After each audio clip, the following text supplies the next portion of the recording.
Hello! Hello po sa inyong lahat. God bless everyone.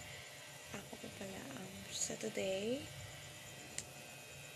Welcome po sa aking vlog. Ako tawagin niyo lang ako si Teacher B.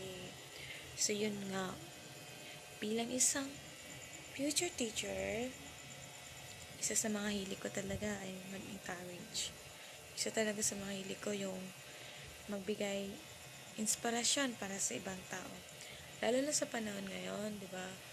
Kahit ako personally, sa akin nai-encounter, sa akin nararanasan, sometimes hindi mo maiwasan makaramdam ka ng lungkot,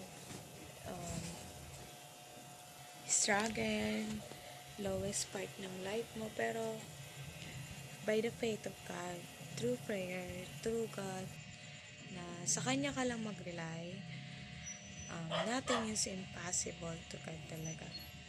Sa Kanya ka magdepende, maniwala ka sa Kanyang salita. Pero yun nga, diba, minsan nakakalimot tayo. Minsan mas umaasa tayo sa sarili nating lakas, na dapat sa lakas ni Lord tayo umasa. Kaya always na basahin natin yung Kanyang salita, which means yung Bible. Yun yung una-una natin gagawin, ang makipag-communicate kay God, ang mag-pray kay Lord, makipag-niig kay God, mag-pray, exercise, lagi ka lang piliin mo lang laging masaya kahit kaano kalungkot ang mundo.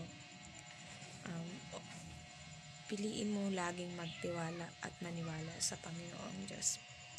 At yun, at walang ibang daan patungo sa karyaan ng Ama kundi through Jesus Christ. Jesus is the truth, the way, and the light. Diba?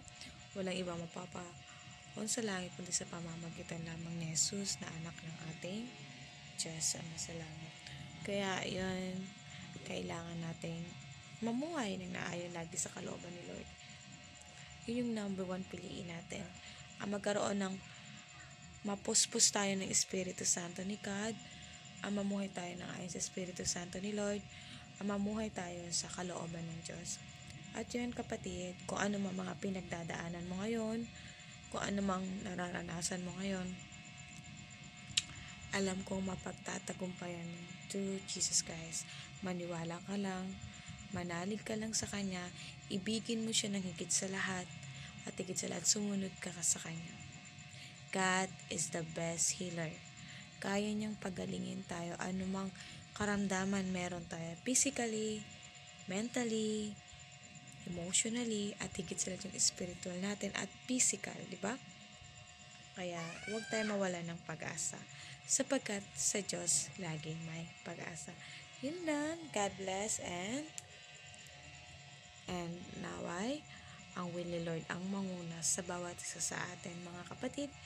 I am not perfect, but God is always but God na sinasamba natin ay perfect, no? And banal. Kaya piliin natin ang magpakamanal at magtiwala sa Diyos. Yun nga. God bless everyone.